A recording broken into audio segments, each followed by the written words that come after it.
Hello and welcome back, fellow panel chewers. Welcome to the weekly polls pick of the week, where we talk about all the books we pulled this week, or all the books we caught up on, as it were, this week.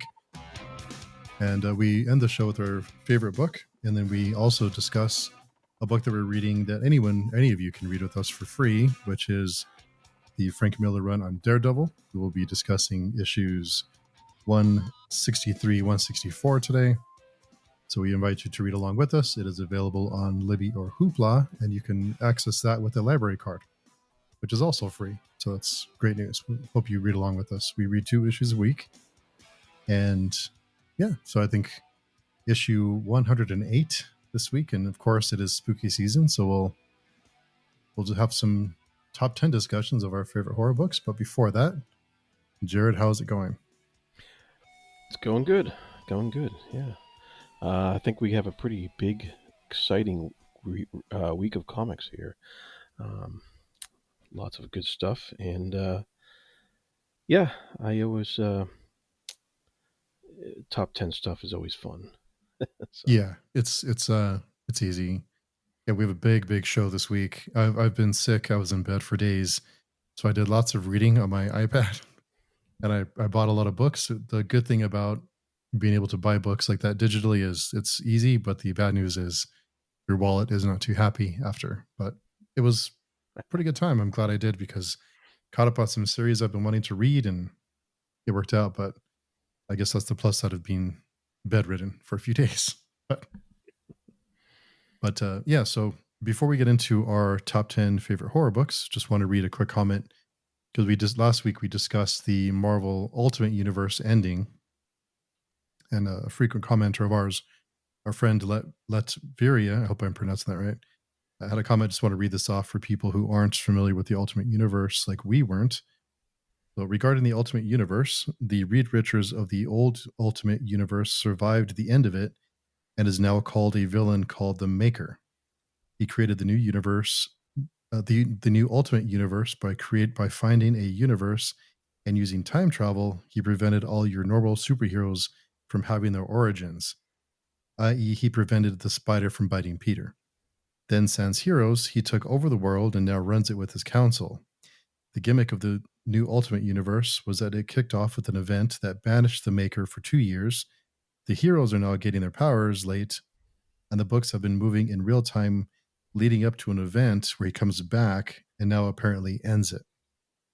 I've checked out these books, and when I got back into comics, but the only one I kept up with was the Ultimate Spider-Man.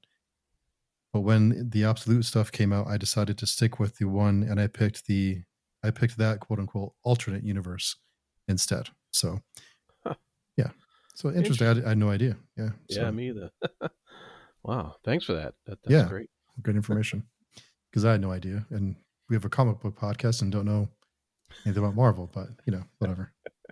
It's not really our thing. So if you're listening, it may not be your thing either. But if it is, that's cool too. Can all get along. So is your top 10 in order, or did you just do I random? did throw an order. That doesn't really mean much because it's just off the top of my head, but I did have an order.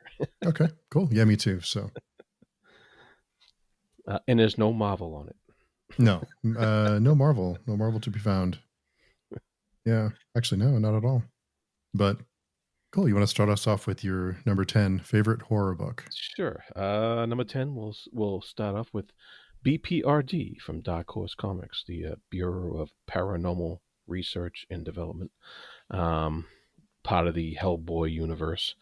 But it dealt with, creatures coming up from, either a long hibernation or from from beneath the earth and destroying the world, basically the end of the world type of horror type of thing. And if you got to have a spin-off from your Hellboy books, this is a great one for that kind of horror. Yeah.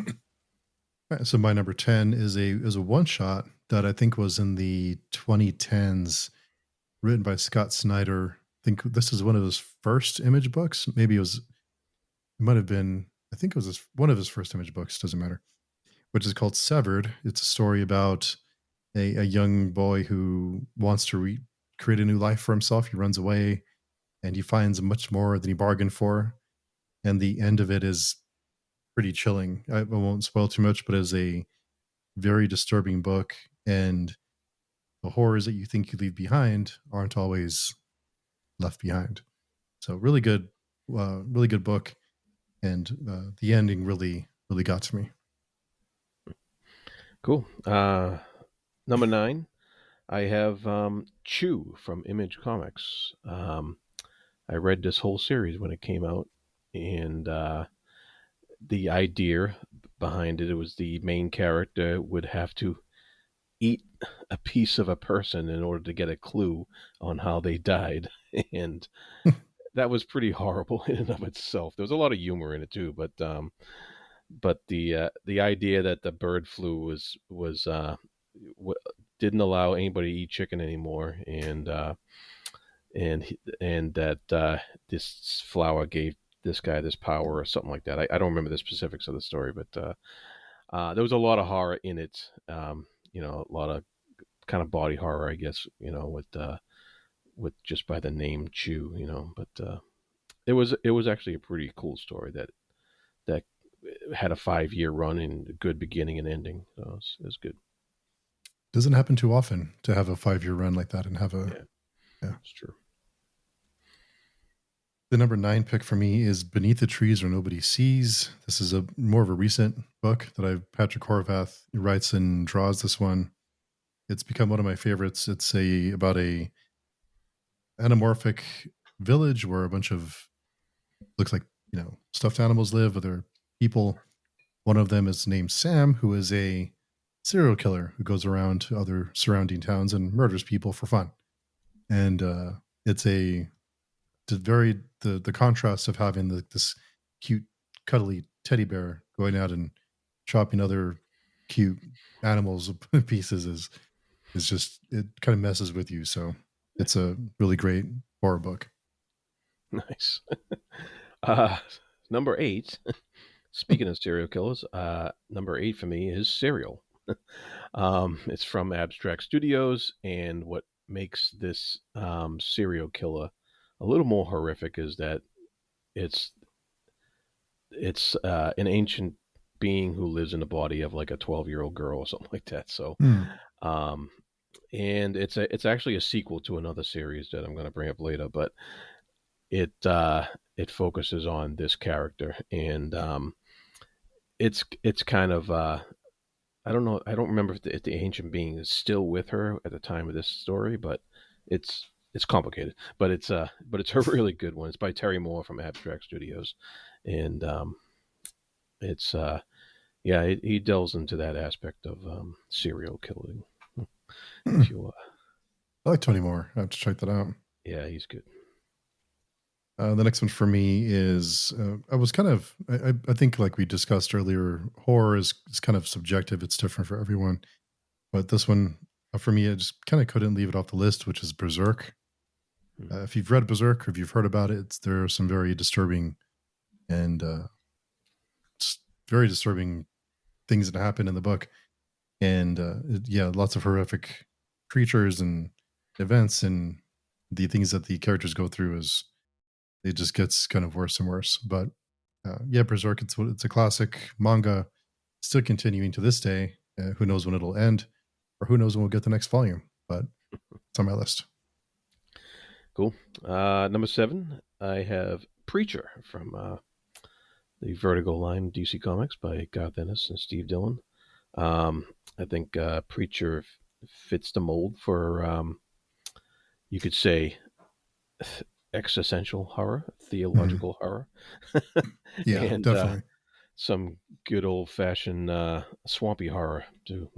But uh, Preach is it's a very famous title, so it's I think it's a great run by Ennis and Dillon. If you get a chance to haven't checked it out yet. Definitely recommend Preacher to anyone. I will never not be better about the complete mess of a TV show that they made when they had the chance to adapt it. I will never get over that. Don't get me started. But yeah, Preacher is really good. I'm bummed I didn't think of that one. The next one for me is American Vampire by Scott Snyder. There's a few different spin-offs of American Vampire. It's the different strains of vampires, and there's kind of different continents, and they have different traits. And we follow in the main series, we follow Pearl, who becomes a vampire and goes on her adventures. There is, for those of you who like American Horror Story, there are a few sections in American Vampire that were almost identical to what they put in American Horror Story. And I think American Horror Story came after. So if you, the vampire season of American Horror Story, I think season 3 or 4. I don't know if anyone else ever noticed this, but there are some very close similarities in American Horror Story. But Yeah. American Vampire is definitely one of those. If you like vampires, it's hard to have an original take on vampires, but I think it's definitely worth your time if you're a vampire fan. Yeah, that was pretty cool. I like that one. Yeah. Let's see. Number 6, I have the previously mentioned Hellboy. Um, this deals with a lot of demons from hell, and just the very fact of having a demon creature as part of your everyday life. It's contrasted with what he goes up against, and I know Hellboy's maybe probably more adventure than actual horror, but he does get into horror at points. There's a lot of ghost stories in there, a lot of gothics. I guess gothic horror would be more the apt description for Hellboy, and one of the greatest comics ever. So it's pretty cool stuff. I do need to get into Hellboy and the whole universe one of these days. On my list, the next one is one that I think I this is kind of tough because I'm talking about The Walking Dead. The Walking Dead is one of the books that brought me back into comics because as those of you who listen know, we're not really huge on superheroes. So when there was this great series that was recommended to me that had just started when I went back to the comic book shop, kind of reintroduced me to comics and got me back into it. And it's a great series. There's so many twists and turns, and there's some like issue 100. I won't spoil it. I'm sure everyone knows what happens in issue 100, but it really I had to put the book down. It affected me a lot. So I think part of the problem is that with the TV show, it just became The Walking Dead everything, and I really did not like the TV show after a couple seasons, so I kind of soured on it. But the comics, uh, for I think it's a great run they had, and a great story that, uh, it's a cultural phenomenon for a reason. The bones of it are really good. Yeah, cool. Cool. So let's see, what are we on now? Number 5. Number 5, I have Fatale by Ed Brubaker and Sean Phillips. Of course, I love this team, and I follow everything they do. And this was one where they delved a little bit into like the cosmic horror type stuff, um, and I really liked Brubaker's take on all that and the mysterious way and following a femme fatale type character and through her different stories and iterations and what have you. It was it's a fascinating run. I think it's like 24 issues long or something like that, and excellent stuff from Brubaker and Phillips as always. Yeah, that's a really good one. It was a good one. So many great horror books now that we think about it. So the next one is going to be one that is not for everyone, which I'm going to say that for the next few picks that I have. It is definitely not for everyone, which is a Neonomicon by Alan Moore. It's for the Avatar comics. It is very, very disturbing. It has all the warnings, all the stuff. It's very, very disturbing, but it is a Lovecraftian, just a horrific story. So if you have the stomach for it, then it's.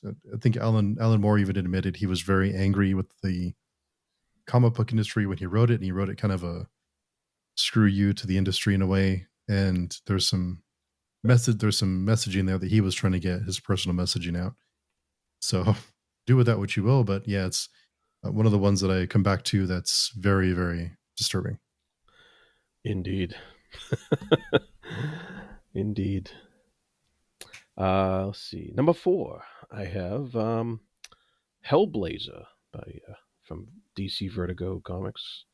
Um, Hmm. and it's a long, long run, Hellblazer, but following John Constantine's adventures. But there's two runs that particularly stand out to me are the original run by Jamie Delano and then the run by Garth Ennis later on.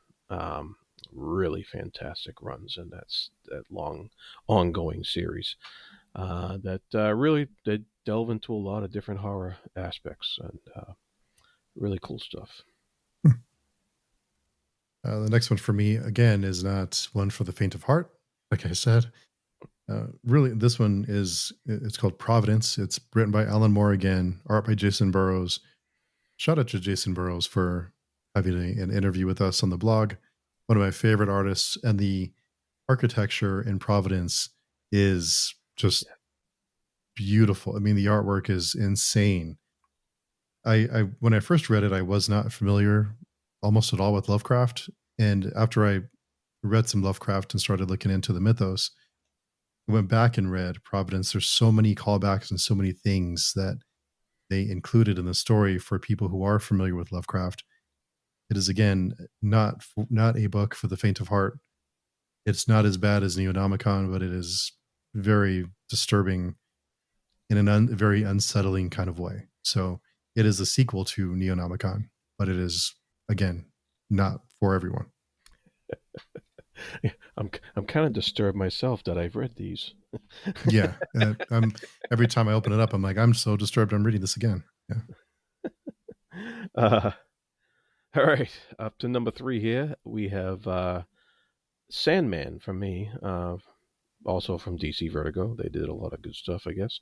And this is specifically focusing on the horror aspects that were explored in the series, mostly towards the beginning of the run with serial killer conventions and haunted houses of a sort. And so it was, all the horror tropes are explored and gone through within those first 20 issues or so of Sandman. And so it's a classic run, for a reason. It's, one of the best out there.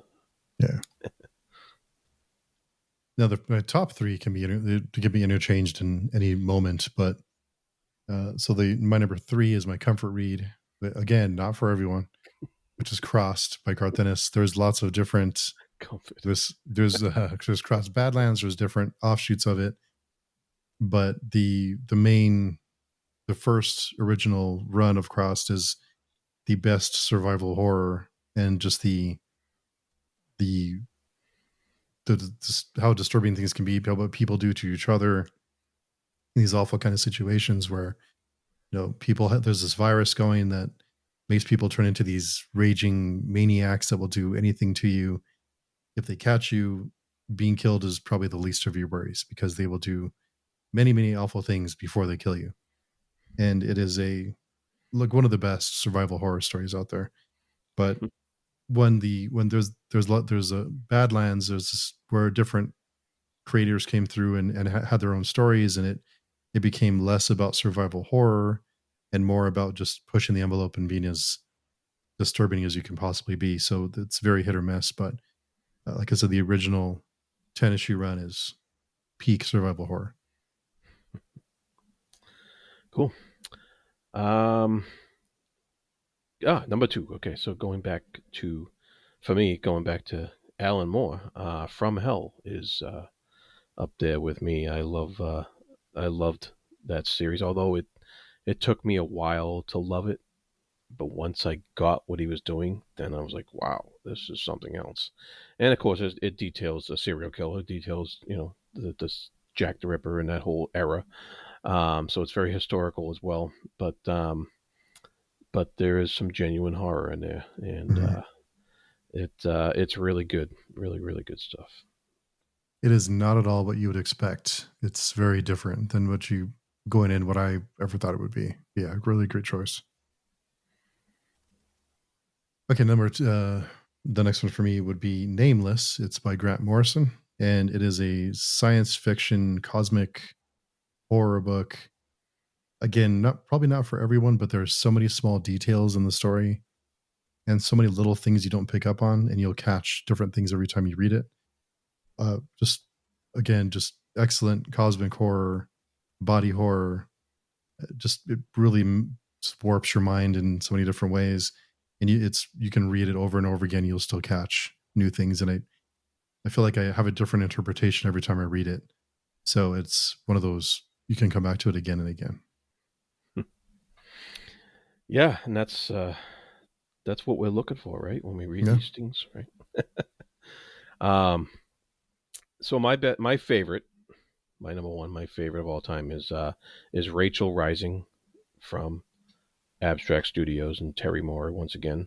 Um, you know, I mean, first off, I just love his artwork, but also this was the story of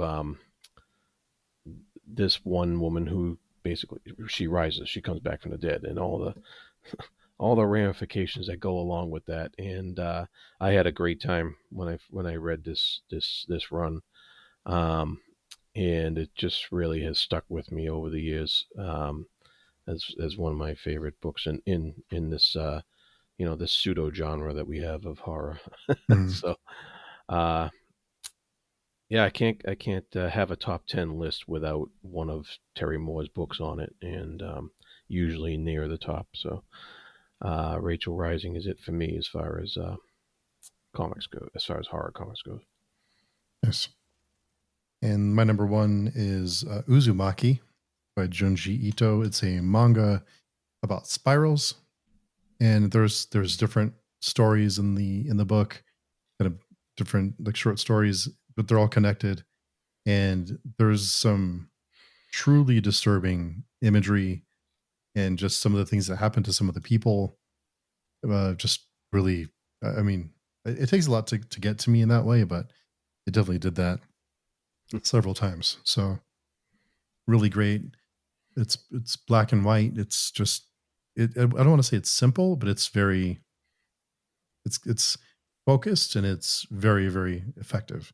So if you're looking for good horror, you have 20 titles there that will, I'm sure, tickle your scary bone. Yeah, and some of them may even freak you out. Yes, yeah, for sure. Yeah, definitely. All right, that was good stuff. And Yeah. lots of variation there. All right, so I guess we'll jump into the picks. We do a lot of them, so try to make these. I'm gonna go through these, but first one for me is Artificial number 2. This is by Maria Levette, Image Comics. So our character, in this world, it's a world where there's AI partners. You can create an AI companion, and then you can also pay extra to have it be a physical android, which comes to your house and you have a relationship with them, and they do all the things that a normal person would do. So our character is getting over a breakup. She gets an AI companion, and in this issue, she gets her companion, and things are going swimmingly until her ex boyfriend comes back around, and things start to get kind of weird. And I think it brings up Maria Levette always has a way to get me to think, because it with this series it's more about AI. Do we value happiness over the fact that something making us happy isn't real? Does it matter to us, or do we just want to be happy? Do we want the easy route with a companion that will never do anything we don't want them to do, or do we want a companion that is a person who has their own thoughts and feelings and takes compromise and conflict and effort to make things work? So it's definitely a thought provoking book, and yeah, so lots of stuff going on here, but also it's also kind of going down the road of with AI and technology, the drawbacks of those as well, because there's certain things that they can do that you may not anticipate. So, but good series so far. Cool. Um, I have next for my first book this week is Leave Now. No, not Leave. Save Now. By number one, um, from Bad Idea Comics, by written by Matt Kint and drawn by Tomas Giorello. Drawn beautifully by Giorello. Um, the reason I said Leave Now is because I have an issue with the logo on the book itself, because I don't like the font. Mm.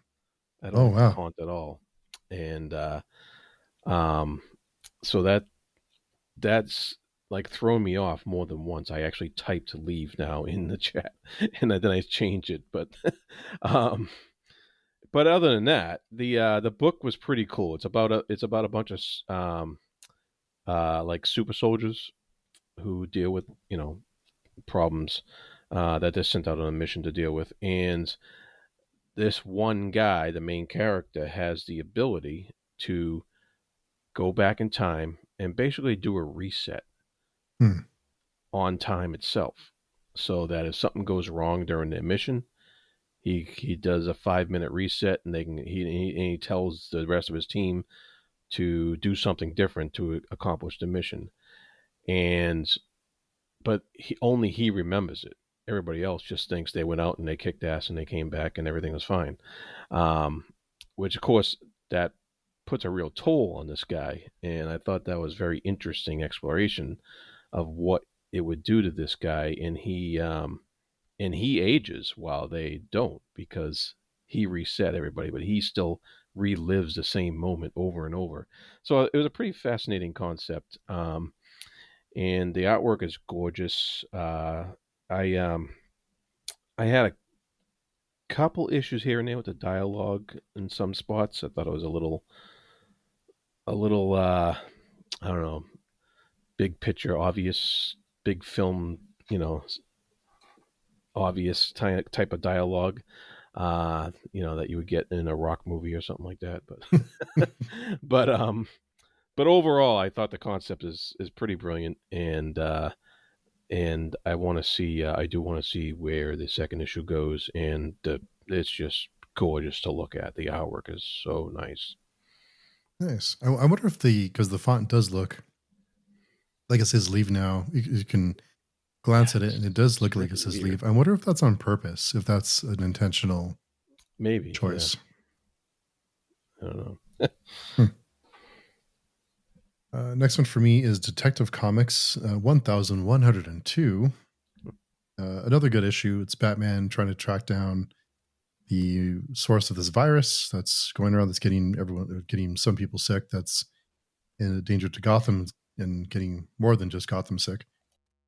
And like I mentioned last week, I think we both did, is that the detective work is much more engaging and much more interesting than him just beating people up. So I found this much more engaging than just him fighting people and breaking heads. And we also get introduced to a villain in this book. So yeah, I mean, it's a not a book that will keep you thinking, not a book that will, kind of, stay in your head, but it was it was a good read. So, and that's okay. Uh, one more for me before move on, because I have a lot this week. I did pick up Green Lantern Dark #7 just because I thought I'll just try this out, and it turns out to be the last issue of a storyline.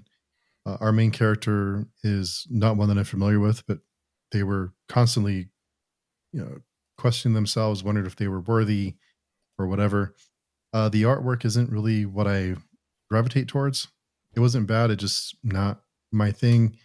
Overall, it was a little bit too angsty for me, but I did enjoy the way that the story flipped back and forth. We go from kind of the Green Lantern aura stuff to different, I guess, dimensions or different realities, and it bounces back and forth. So it was a neat device to use for the story. I didn't really know what was going on, obviously, because I just jumped in because I wanted to check it out. But it's not a book I will pick up again, although, wasn't bad. So it gets but, it was okay. It wasn't terrible. It's just not for me. All right. Sticking with DC, I got The New Gods, number 11. And this continues the cosmic level story of the new gods and their acclamation into their new homes, um, and or I should say lack of acclamation because they haven't really settled in at all. Stuff just keeps happening to them,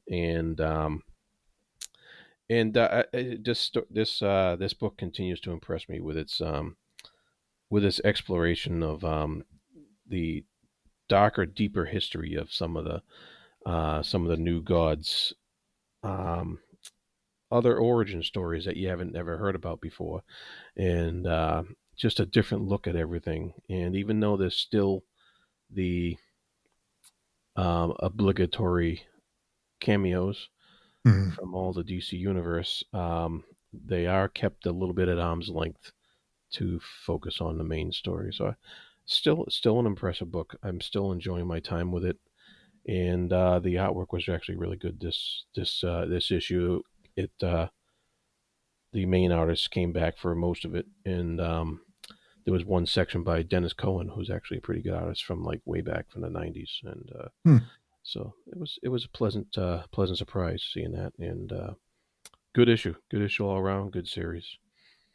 Very nice. Yeah, I actually I have all the books. I wanted to read them in one go, so I didn't get to them this week, but I need to kind of reread it to catch back up with the new gods. That actually might be a good idea to read them all at once like that because there is stuff that I'm forgetting because it's there is a lot to keep track of in it, and it's so big and epic that if you read it all at once, you might be like, you might be able to follow it pretty well. Yeah, a lot of history and mythos, and a lot Yeah. of kind of continuity built into it, which Yep. is nice. The next one for me is It Killed Everyone But Me, number 2. This is a book about a woman who was with a group of friends decades ago. Her friend group, they were all just brutally murdered. She's the only survivor, and she lives as a survivor, knowing what happened, but no one else knows. And when these murders start happening again, she is asked to help trying to trying to find out who's doing it or why. This issue goes into more of it leans more heavily into the supernatural stuff, which you kind of get because kind of the way that the first issue went, and uh, kind of what capacity she's going to help in is still be determined. But overall, I mean, I think it's a good setup. It's not, again, not something that I'm blown away by, but I'll give it another issue or two to see where it goes. But I'm I'm encouraged, I guess. I mean, I'm it's okay, but it's by Mad Key Studios. The next one for me is one that I'm so bummed I didn't catch before, but I had heard about this one, about how good the second issue was, so I went back and got issues 1 and 2. This is called No Man's Land. This is the setup for this is that a dead body is found murdered on an ice bridge between Alaska and the Soviet Union. This is back during the Cold War, so there's both governments want to find out who killed this person, and they're each side has an agent come in to try to figure out who killed this person and why and solve it without creating an international conflict. And there's lots of kind of maneuvering and kind of trying to figure out who you can trust, who's there to solve the murder, who's there to and maybe antagonize and create another issue to make both sides kind of hit the button, because this is during the Cold War. And it another thing the book does really well is that it explores the history of war, of violence, of just on the role that it's had on humanity, and how it's shaped the world, and how it's been in some cases a necessary evil to overthrow governments, or to create change in the world, or in other ways when it's used to oppress or to do other things. So it's a really, really good book. There's great artwork. I was really impressed with it. It would have been my pick if not for the pick that we have. But it is basically it's reminding me a lot of think True Detective, but with a mix of Cold War during the Cold War and opposing sides in the Cold War. Excellent, excellent book, and I'm so glad I tried it out. Cool. I might have to check that one out. It sounds pretty good. Really good. Yeah. Um, Next up, I have Adventures of Lumen N, #2.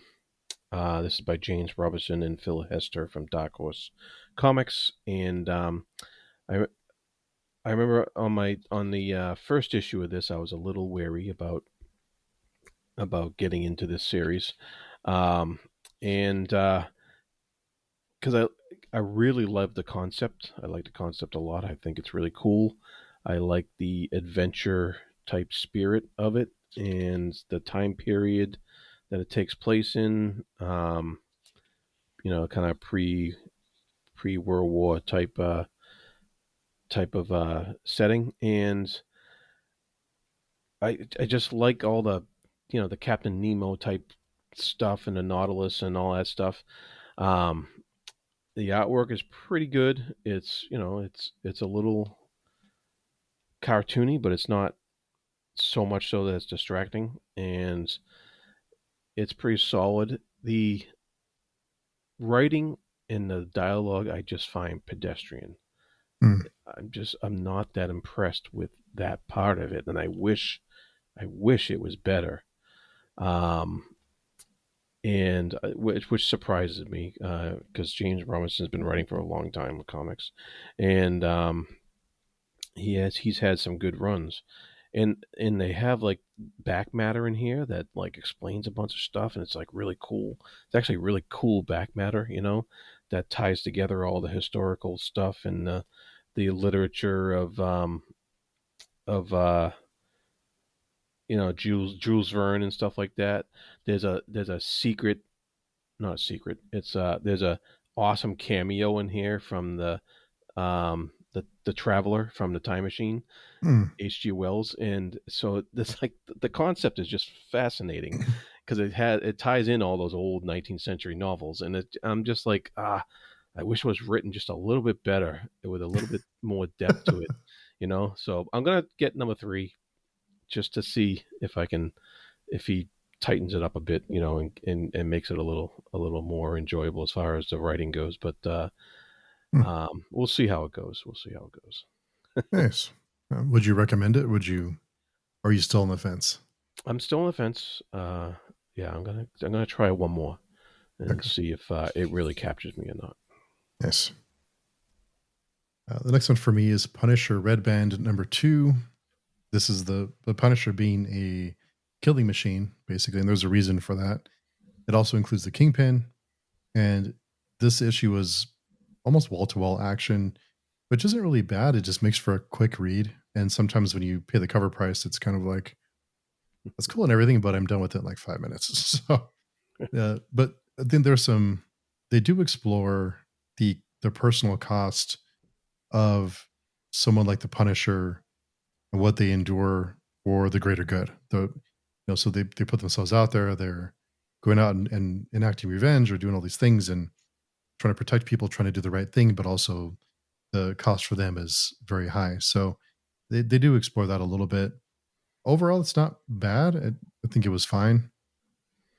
Like I mentioned all the time, the Punisher Max Garth Ennis run is peak Punisher for me. So it's hard to ever come close to that, but it's fine. The artwork's good. So we'll see where it goes, but so far it's okay. I know I complain about this a lot, but I don't understand why you call it red band and it's this big it's it's in the bag and it's red it's all adults only but and there's he's in the book murdering people are getting murdered but you can't say shit. Your language is offensive. So I don't get it. I don't understand it. If you're gonna make it red band, then just go for it and just do it. I don't get, but there may be another reason for that with publishing and whatever else. So there might be a reason for that, but I'm assuming there is. But anyway, Punish red band #2. So far, so good. It's fine. The next one for me is one I'm really excited to talk about because I feel like I've missed out on this one too, which is Rook Exodus. I read issues 1 through 7. It's Wow. by Geoff Johns, Image Comics. So the setup for this book is Earth is falling apart. It's going through droughts. It's, you know, resources are the classic setup, right? The Earth is dying and we're all screwed. So the companies promise to create a new world for people to, if you can afford it, you sign up and you are taken to a planet that's being terraformed that you will take part in terraforming a new planet to make it your own and to a brand new planet to ruin. So the so the our character is from a farm. He signs up to take part in one of these journeys to this other planet. They go to the planet, and based on your history or based on your experiences, they train you to be a warden. What that means is that you work closely with animals, so that you have like this helmet that you can communicate with certain species of animals that help the planet be terraformed and help the planet transform into a livable space. So some people are can organize boars or birds or bears or wolves or whatever other snakes, spiders, all these other animals. You can communicate with them, Oh and it's my. this. Yeah, exactly. Trying to do that soundbite. So, but the problem is of course shit hits the fan, and the new plan for the new world doesn't go quite as planned, and the company leaves and takes most people with them, and some people are left behind. And what do you do when you're left behind? Do you stay to save the planet that you're taken to, or do you try to leave and escape and go back to Earth, which is screwed anyway?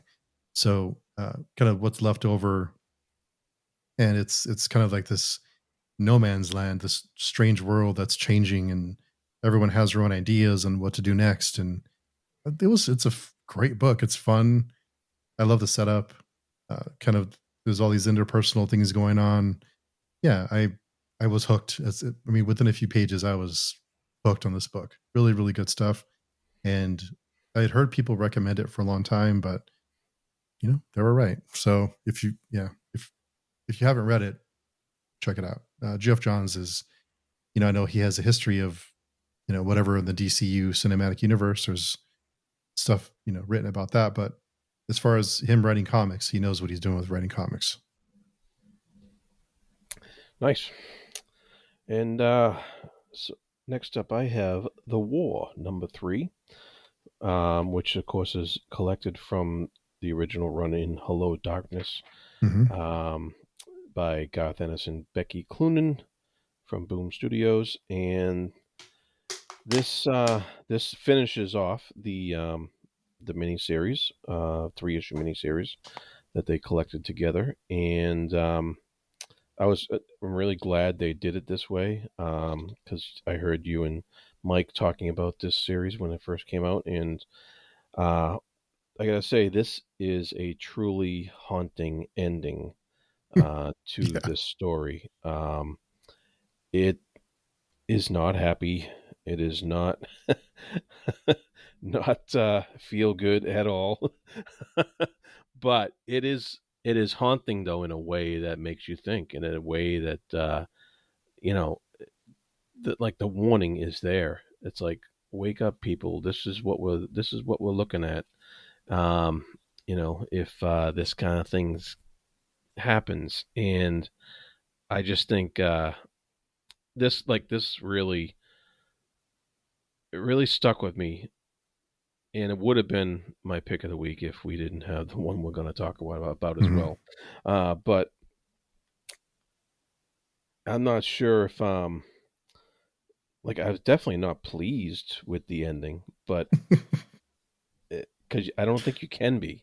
No. I think you have to. I think it's meant to say, um, you know, this is where we're headed. This is, wake up, people. We don't need war in our lives, basically.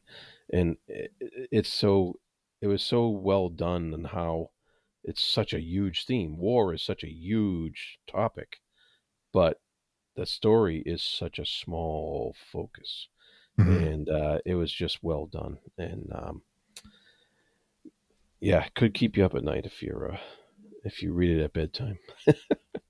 Yeah, I love that it's focused on the group, and you don't really get an idea of what's going on globally or even Nope. in the city. It's very contained, it's very focused, and I think that's what most of our experiences would be like. We would have no idea what's going on. We'd just be trying to survive.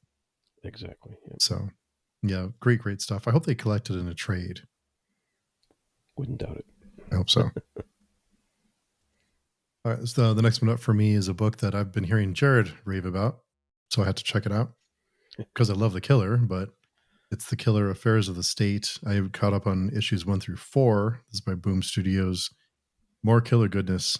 Again, it explores the role of violence and conflict, human nature, when to act, when to not act. Do you just let things be what they be, or do you intervene and make things different? Do you mind your own business and go about your day?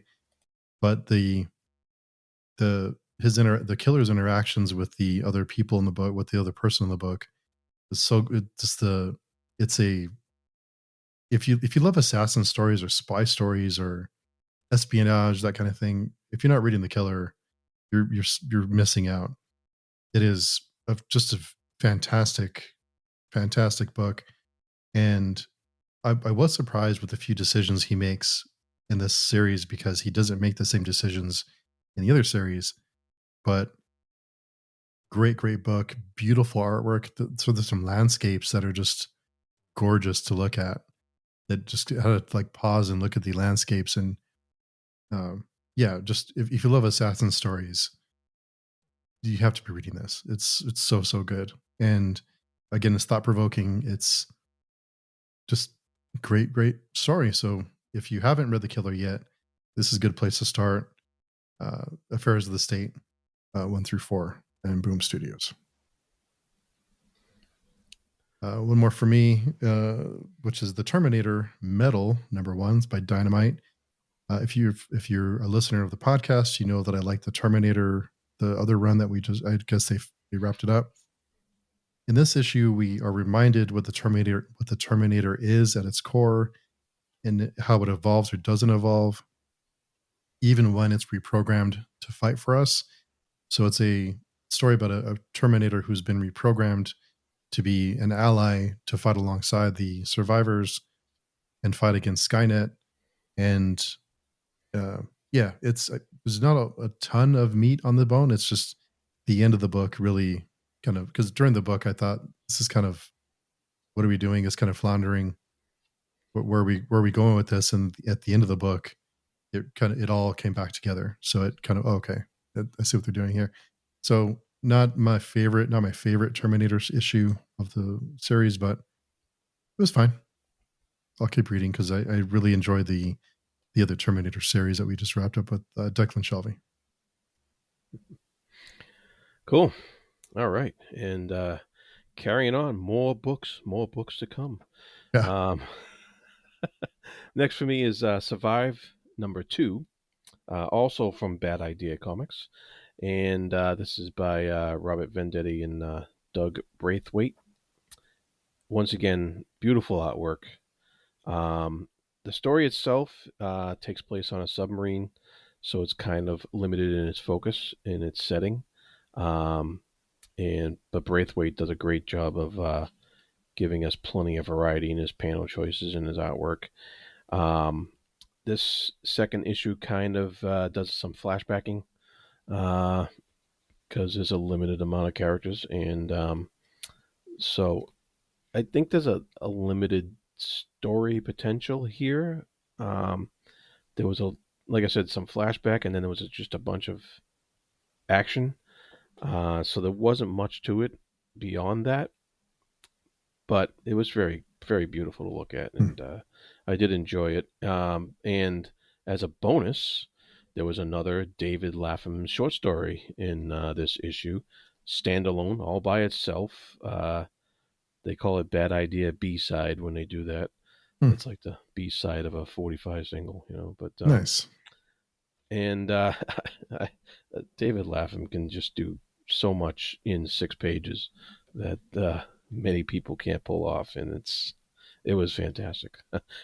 Worth it just for that, if nothing else. But really like his stuff.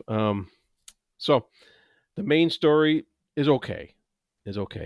I'll still check it out and see what happens.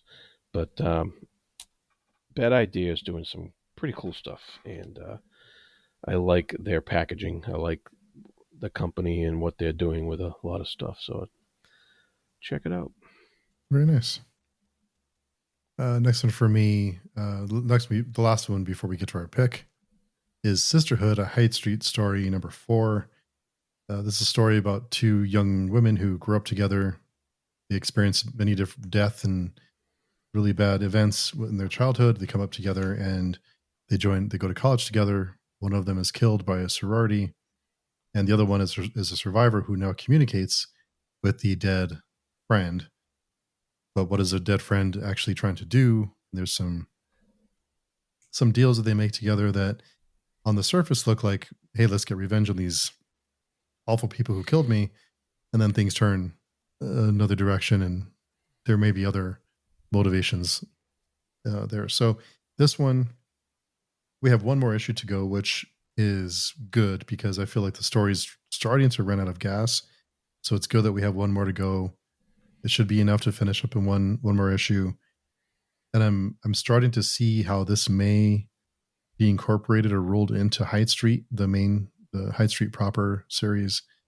And yeah, I'm looking forward to seeing how this wraps up, but even more, I'm looking forward to seeing how they integrate into Hyde Street and if they're used in Hyde Street in some way in the main storyline after this one concludes. So it's still fine. It's just it's time to let's wrap it up. Let's get it.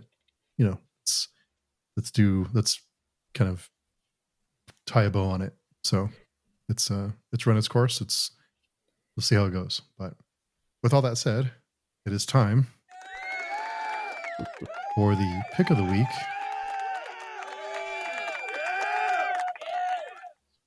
And Jarrod, well, we both have the same book. And I've been raving about all these other books. I've been talking about how much I enjoyed them and how great they were. So you know that this book has to be something else to be pick. So Indeed. Yeah, so I think 2 months in a row we've had this book as our pick of the week, and it's Good as Dead, number 2 by David Lapham and Image Comics. And I like the format, the extra thick size of it. And it's Lapham just does it again. Like, how much can you pack into an issue about this weird happenings in this small town, and just get so much characterization, so much drama. I mean, this reading this felt like I was like watching like a binging 3 episodes of a series that I'm into on Netflix or something. It was just like there's so much in here. It's hard to think of like what to go over, and you got the sheriff and what he's going through. You got what his deputy's doing, which is completely a huge different storyline, and you got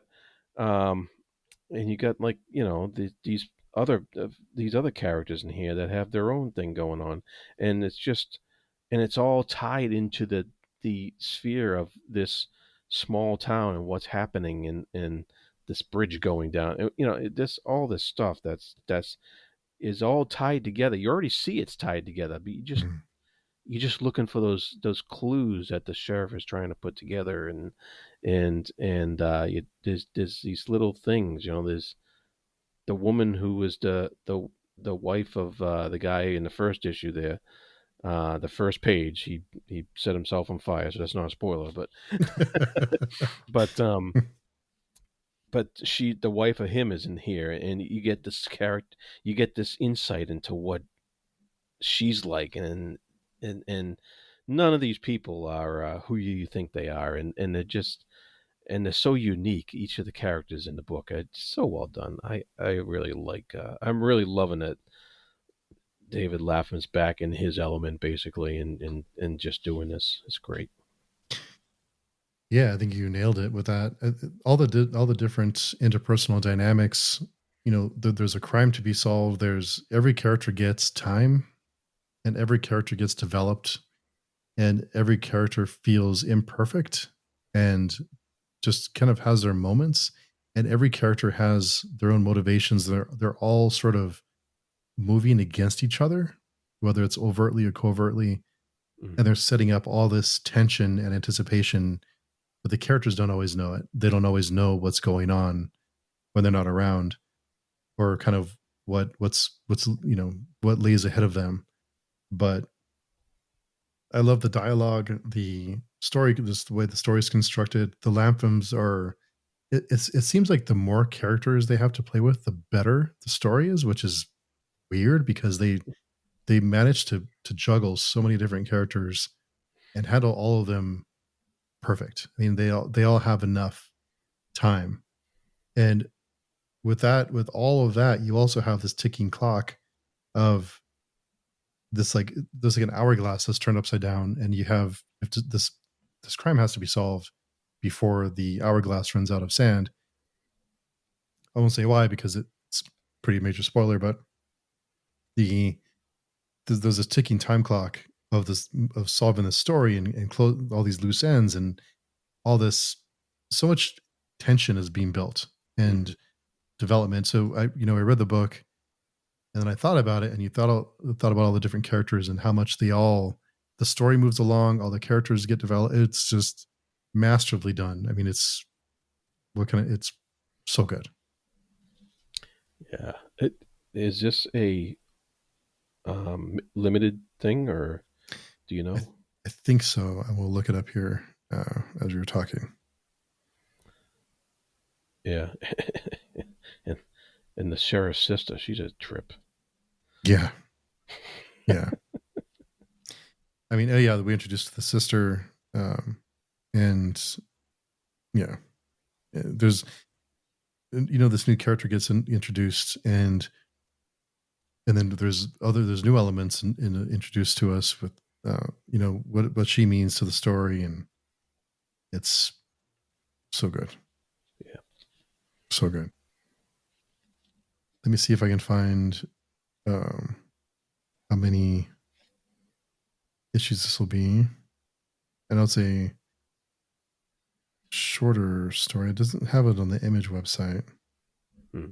but I believe it's just a limited run. Well, it's yeah. You know what? Yeah, maybe it's even better that we don't know, because then Yeah, we don't know I, what to expect as far as when it's going to end. But I kind of don't uh, want it to end. I mean, but I know, me either. I don't want it to end. That's. I was kind of hoping it's like, oh, it's an ongoing thing, uh, yeah, but there's a great quote at the end here by the editor, and it says, "You have to transcend, David. The world is too painful for you now." yeah, And boy, does that mean a lot once you read into this thing. yeah. So we will transcend in our reading. Yes. It's a planned 6 issues. Oh, that's pretty decent. Cool. Yeah. That makes that ticking time clock thing really, really interesting, because you're like, because I'm worried now. Never mind Hmm. 2 or 3 issues from now. Yeah. Yeah. It's going to be, I mean, just building and building and building. And just can't wait to I can't wait to see what happens. So good. Yeah. So good. Another applause for As Good as Dead. But with all that said, we will move on to our read of the Frank Miller Daredevil run with issues 163 and 164. And I know it's unfair. I know it's unfair to compare. I know it's unfair to compare. But I think when we come off of this really epic storyline like Dark Phoenix, and with Chris Claremont and you know, burn and the level of craftsmanship. But not to say that Daredevil is bad.